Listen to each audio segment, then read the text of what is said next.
اب جو بھی تھا اس نے اپنا پورا خاندان کھویا تھا، شاید بلاج کی جگہ وہ خود ہوتا تو غلط فہمی کی وجہ سے وہ بھی شاید ایسا کچھ کر جاتا۔ یہاں پولیس والے مجرموں کو اپنے پڑ میں چھپائے گھوم رہے ہیں، میں نے تو بس ایک مجرم کی بیل کروائی ہے، اس میں کوئی بڑی بات نہیں۔ بلاج شاہ نے اپنے چاند لفظوں سے بہت کچھ سمجھا دیا تھا۔ اوکے سالے صاحب، میں فون بند کرتا ہوں، آپ کی بہن کو ٹائم بھی تو دن ہے ورنہ ناراض ہو جائے گی۔ بلاج نے جان بوجھ کر کہا، فون بند کر دیا۔ آیت ابھی تک وہی تھمی کھڑی تھی، اب بھی اس نے بولنے کی ضرورت محسوس نہیں کی تھی۔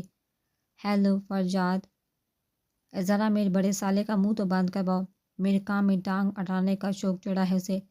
بلاج نے جان بوجھ کر آیت کی چپی توڑنے کے لیے اس پر نظر جمائے بولا۔ مہینہ گزرنے کے بعد بھی اس کے ساتھ نہیں بولی تھی، اب تو بلاج کا صبر جواب دے گیا تھا۔ آیت غصے سے اس کی طرف بڑی تھی، اس کا گریبان پکڑ لیا تھا۔ آپ کی ہمت کیسے میرے بھائی کے بارے میں ایسا بولنے کی؟ بھی میں جان سے مار دوں گی آپ کو۔ وہ انتہائی غصے میں اس کے سر پر کھڑی سرخ آنکھوں سے اسے گھور رہی تھی۔ بالاج کو لگا اس کے کانوں کو برسوں سکون ملا ہو، آخر وہ اس سے بولنے پر مجبور کر گیا تھا۔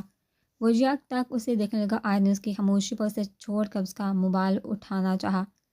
بالاج ہوش میں آتا اسے گما قبر پر لٹا کر موبائل دور پھینک دیا اور پر شوق نظروں سے اسے دیکھنے لگا۔ وہ اس کے بہت نزدیک ہو کر اسے دیکھ رہا تھا۔ آیت کو اس کی گرم سانسیں میرے جہر پر محسوس ہوئی۔ چھوڑیے مجھے، آیت کا غصے کے مارے خون کھول اٹھا تھا۔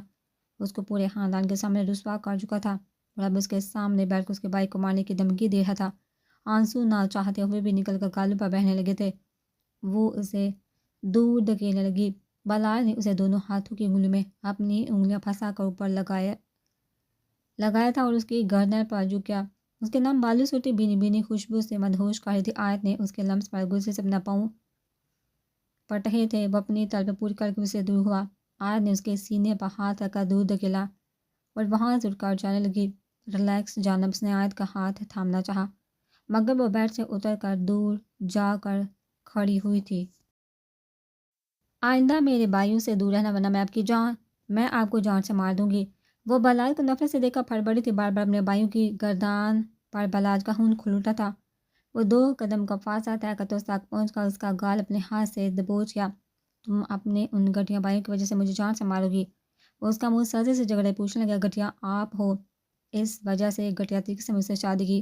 وہ بنا ڈر اس کی آنکھوں میں آنکھیں ڈال کر بولی، اگر تمہارے بھائی جتنی گھٹیا حرکت پر آتا نہ تو تم یوں میرے سامنے نظریں ملا کر نہیں کھڑی ہوتی۔ اور سرد لہجے میں بول کر اس کا گال چھوڑ کر دور ہو گیا۔ تم ہو گھٹیا، مجھے تمہارے ساتھ نہیں رہنا، مجھے ابھی کے ابھی طلاق دو۔ اس کا گریبان پیچھے سے جکڑتی اسے تیش دلا گئی تھی۔ بالاج نے اتنی ہی تیزی سے مڑ کر اپنے ہاتھ کا زوردار تھپڑ اس کے گال پر مارا تھا۔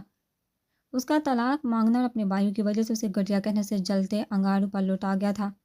آیت اپنے گال پر ہاتھ رکھے بے یقینی سے اسے دیکھنے لگی۔ ایک بار پہلے بھی اس کی وجہ سے اس کے بھائیوں نے زندگی میں پہلی بار اسے تھپڑ مارا تھا، آج اس نے تھپڑ مارا تھا۔ آئی ایم سوری، میں تمہیں مارنا نہیں چاہتا تھا۔ بالاج شرمندگی سے اس کی طرف بڑھنے لگا۔ وہ اسے تکلیف نہیں دینا چاہتا تھا کیونکہ جو بھی ہوا اس میں آیت کا کوئی قصور نہیں تھا۔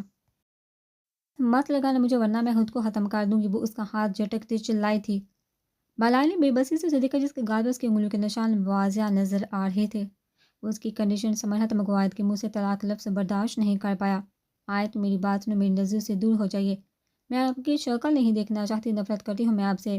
آپ نے میرا استعمال کیا، آپ نے میرے بھائیوں کو نیچا دکھانے کے لیے میرے جذبات کے ساتھ کھیلا۔ میں نہیں چاہتی آپ کی ان سے کیا دشمنی ہے مگر آپ کی آنکھوں میں جیت کی خوشی دیکھی ہے میں نے، جب مجھے میرے ہی بھائیوں کے سامنے رسوا کر رہے تھے۔ چیختے ہوئے اس کا گلا بیٹھ گیا تھا۔ بالاج سے نظریں ہٹائے بغیر اسے دیکھنے لگا جو ہذیانی ہو کر چیخ رہی تھی۔ آپ کی کوئی بہن نہیں نا، آپ کیا سمجھے کسی بہن کی تکلیف کو؟ اس کی بات پر بالاج کی آنکھیں شدت ضبط سے ہوئی تھی۔ انہوں نے چہرے پر ہاتھ پھیر کر اپنا غصہ ضبط کیا تھا۔ اچھا ہوا آپ کی کوئی بہن نہیں، آپ اس قابل ہی نہیں۔ بالاج نے سختی سے منہ دبوچا تھا، بس ایک لفظ اور نہیں ورنہ میں بھول جاؤں گا کہ تم میرے دل میں رہتی ہو۔ وہ ناگواری سے کہہ کر اس کو دھکیلتا باہر نکل گیا۔ کہاں جا رہی ہو تم؟ پروا بیگم نے جزا سے سختی سے پوچھا جو اپنا بیگ اٹھائے دبے پاؤں گھر سے نکل رہی تھی۔ یوں پکڑے جانے پر وہ سخت بدمزہ ہوئی۔ کہیں نہیں، بس ٹہلنے جا رہی ہوں امی، طبیعت ٹھیک نہیں لگ رہی میری۔ اس نے سر میں ہاتھ رکھ کر بہانہ بنایا۔ ٹہلنا ہی ہے تو اپنے شوہر کے ساتھ جاؤ، اب اکیلے مردوں کی طرح گھومنا پھرنا چھوڑ دو، اب شادی شدہ اس بات کو ذہن میں رکھا کرو۔ فروا بیگم نے سنجیدگی سے کہہ کر اسے اندر جانے کا اشارہ کیا مگر امی مجھے کچھ نہیں سنا، شرافت سے اندر جاؤ، رات ہونے والی ہے اور تم منہ اٹھائے باہر جا رہی ہو۔ پر بابا بیگم نے ساتھی سے کہا تو وہ منہ بناتی اندر چلی گئی۔ کمرے میں جا کر اس نے بیگ اور دوپٹہ بنا دیکھے بیڈ پر پھینکا تھا جو سیدھے سالار کے منہ پر لگا۔ سالار نے ناگواری سے اس کو دیکھا جس کا دھیان موبائل میں تھا۔ کمرے میں رہنے کی تمیز سیکھ لو ورنہ نکلو میرے کمرے سے۔ سالار کی دھار پر اس نے سہم کا بیٹھ کی طرف دیکھا اور بیگ اور دوپٹہ دیکھ سارا معاملہ سمجھ گئی۔ سوری، لٹ مار انداز میں کہہ کر وہ واپس موبائل میں بزی ہو گئی۔ سالار کو اس کی حرکت انتہائی ناگوار گزری۔ وہ اٹھا اور اس کا بیگ اور دوپٹہ اٹھاتا ونڈو سے باہر پھینک دیا جو سیدھا جا کر بیک سائڈ پر بنے پول پر گرا تھا۔ اس کی حرکت دیکھ جزا جلدی سے ونڈو کے پاس آ کر نیچے دیکھا تھا جہاں اس کا بیگ اور دوپٹہ پانی میں تیر رہا تھا۔ اس نے ہونہار نظروں سے سالار کو دیکھا جو سنجیدگی سے اسے ہی دیکھ رہا تھا۔ یہ کیا حرکت کی آپ نے؟ وہ غصے سے چیخ پڑی، وہی جو تمہیں نظر آ رہا ہے، وہ سنجیدگی سے کہہ کر دوبارہ اپنا لیپ ٹاپ اٹھا کر بیٹھ گیا۔ جزا پیر پٹک باہر نکل گئی تھی۔ بس جب واپس آئی اس کے ہاتھ میں اپنا گیلا بیگ تھا جو اس نے فرش پر ہی الٹ دیا تھا۔ سب سے پہلے اس نے ایک پیپر نکال کر کپڑے سے اسے صاف کیا جو ہلکا پھلکا گیلا ہو گیا تھا۔ اٹھ کر وہ پیپر ڈرا کھول کر رکھا اور لاک لگا کر واپس آ کر بیٹھ گئی اور اس میں سے اپنا باقی سامان نکال کر سر پر رکھنے لگی۔ ساتھ ساتھ سالار کو بھی گورے تھے۔ سالار اس کی ہر حرکت کو بغور سے دیکھ رہا تھا۔ مجھے پری آپی کی طرف جانا ہے، ان کو کام تھا مجھے، اور اپنے کام سے فارغ ہو کر اسے بتانے لگی۔ ہاں تو سالار نے ناسمجھی سے پوچھا تو مجھے چھوڑ کر آئیے کیونکہ امی مجھے اکیلے جانے نہیں دے رہی۔ اس نے اصل وجہ بتائی۔ اوکے جاؤ، سالار کہہ کر باہر نکل گیا۔ اوکے آ جاؤ، سالار کہہ کر باہر نکل گیا۔ بھابھی نیچے آپ کے گھر والے آئے ہیں۔ ہانیہ کی آواز پر وہ جو اوندھے منہ لیتی ہوئی تھی تڑپ کر اٹھی۔ اس کے چہرے پر نشان دیکھ ہانیہ کو بھی جھٹکا لگا تھا۔ بھابھی یہ سب اس نے کچھ کہنے کی کوشش کی مگر آیت سب انسنا گھر کے کمرے سے باہر بھاگی تھی۔ پورے مہینے بعد اپنے گھر والوں کی آمد اسے عید لگی تھی۔ وہ بھاگتے ہوئے نیچے آئی تو سامنے اپنے اپنوں کو دیکھ کر وہ اس کے سینے سے لگ گئی۔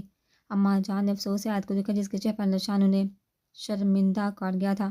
سامنے عرش اور سالار کو دیکھا، وہ ان کی طرف بھاگی تھی۔ سالار نے آگے بڑھ کر اسے سینے سے لگا لیا تھا۔ اپنے بھائی کے آغوش میں آ کر وہ پھوٹ پھوٹ کر رونے لگی۔ بہت دیر تک سالار اسے اپنے سینے سے لگائے رہا۔ بس چپ ہو جاؤ، سب ٹھیک ہو جائے گا۔ وہ اس کے بالوں میں بوسہ دیتا اسے چپ کروانے لگا۔ اماں جان اور ہانیہ ان کی طرف ہی دیکھ رہی تھی۔ سالار سے الگ ہو کر وہ عرش سے ملی۔ اتنی دیر سینے سے لگے ہونے کی وجہ سے اس کے گال پر کسی نے غور نہیں کیا تھا۔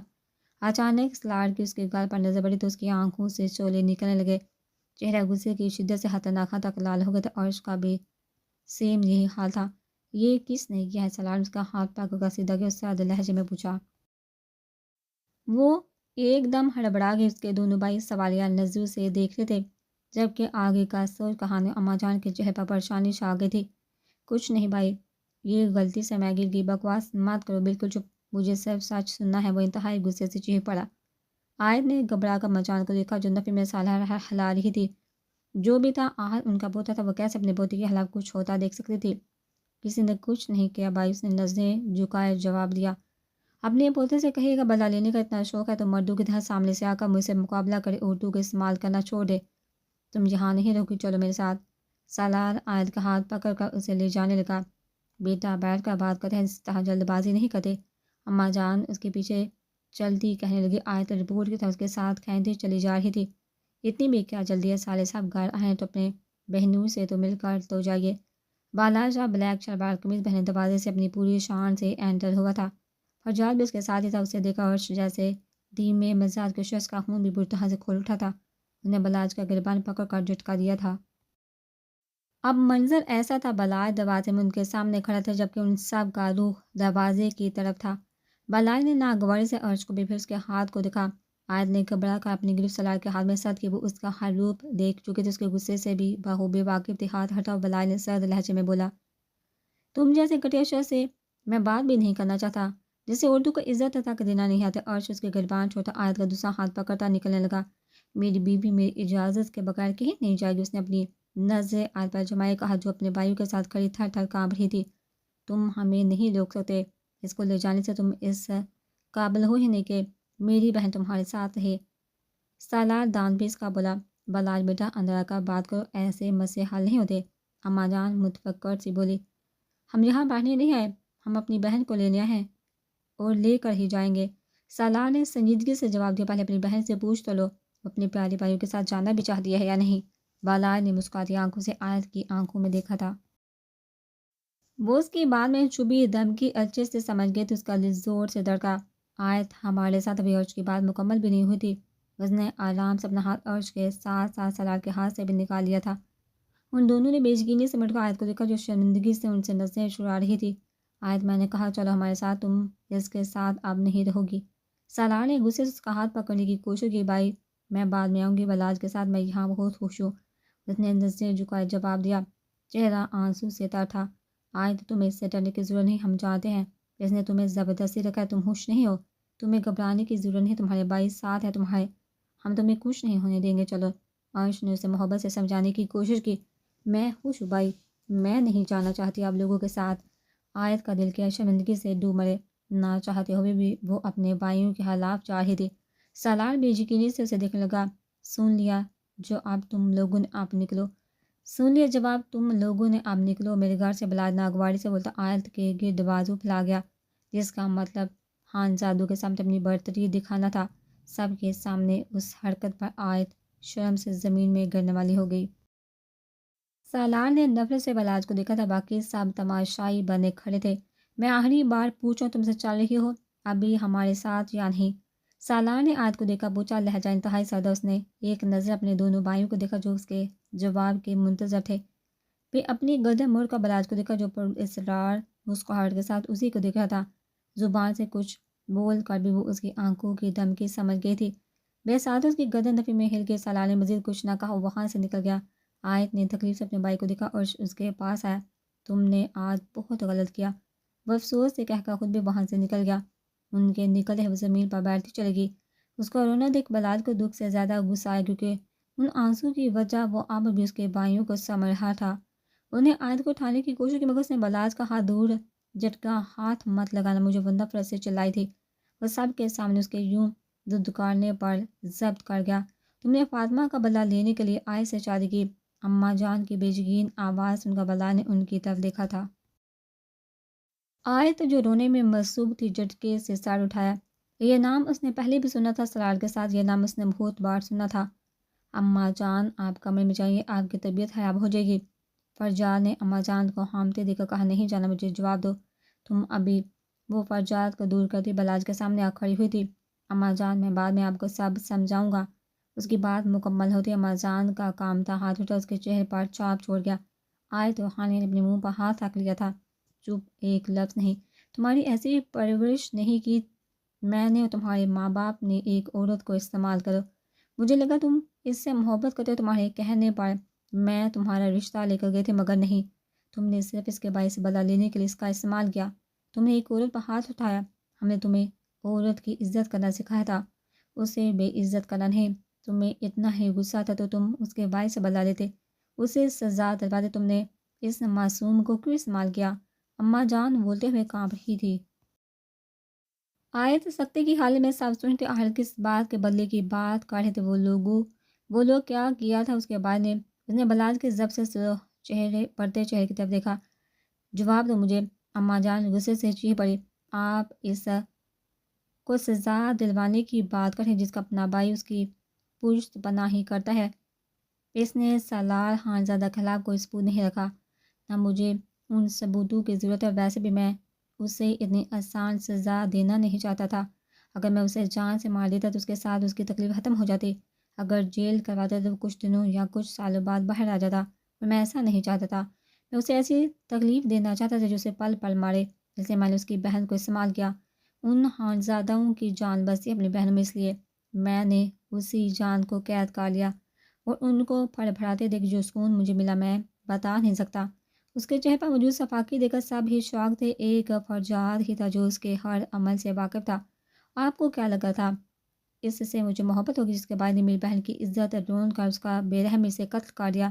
انہیں حقارت سے آیت کو دیکھا تھا، انہیں نظر میں موجود نفرت حقارت نے اسے زمین میں گاڑ دیا تھا۔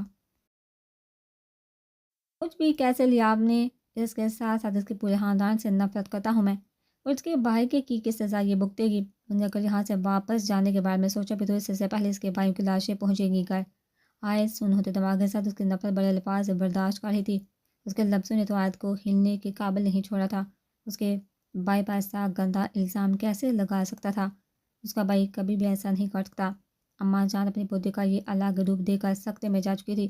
آیت لڑکھڑاتے قدموں کے ساتھ اٹھی، اس کے سامنے جا کر کھڑی ہوئی۔ میرے بھائی نے کچھ بھی نہیں کیا۔ اس کے سامنے اپنے بھائی کا دفاع کرنے لگی۔ Shut up, just shut up. وہ اتنی زور سے دوڑا تھا کہ اس کی آواز پورے شاہ مینشن میں گونجی۔ آیت کی چیخ نکلی تھی۔ بالائی نے غصے سے اس کا بازو دبوچا کھینچتے ہوئے اپنے کمرے کی طرف بڑھنے لگا۔ آیت نے مدد طلب نظر سے اماں جان کو دیکھا۔ ہانیہ نے ڈر کے مارے اپنے منہ پر ہاتھ رکھ کر چیخ کا گلا گھونٹا تھا۔ اماں جان اس کے پیچھے بھاگی تھی۔ بالاج چھوڑ اس کا ہاتھ، وہ بہت غصے میں تھی، مگر وہ کان دھرے بغیر اسے کمرے میں لا کر گیٹ لاک کر گیا تھا۔ پیچھے اماں جان دروازہ بجاتی رہ گئی، مگر اس نے کان نہیں دھرا۔ وہ ہونہار نظروں سے آیت کو دیکھتا اس کی طرف قدم بڑھانے لگا۔ اس کے بڑھتے قدموں کو دیکھ کر فرش پر ہی پیچھے کھسکنے لگی، مگر پیچھے دیوار نے اس کو روک دیا تھا۔ وہ خوفزدہ نظروں سے اسے دیکھنے لگی۔ وہ ایک گھٹنا پھول کے زمین پر بیٹھتا اس کا چہرہ اوپر اٹھائے۔ کیا کہا؟ بتاؤ، تمہارے بھائی بے قصور ہیں؟ اس کا لہجہ درد سے چور تھا۔ آیت نے اپنی نظریں اٹھا کر اس کو دیکھا، جو سرخ آنکھوں سے اسے دیکھ رہا تھا۔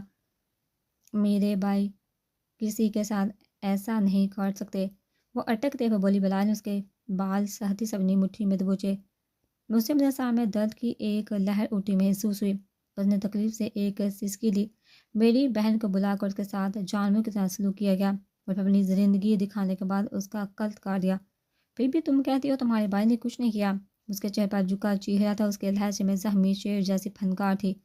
آج کے بعد تمہارا خانزادہ ہاؤس والوں سے کوئی واسطہ نہیں، ورنہ میں کیا کروں گا مجھے بتانے کی ضرورت نہیں۔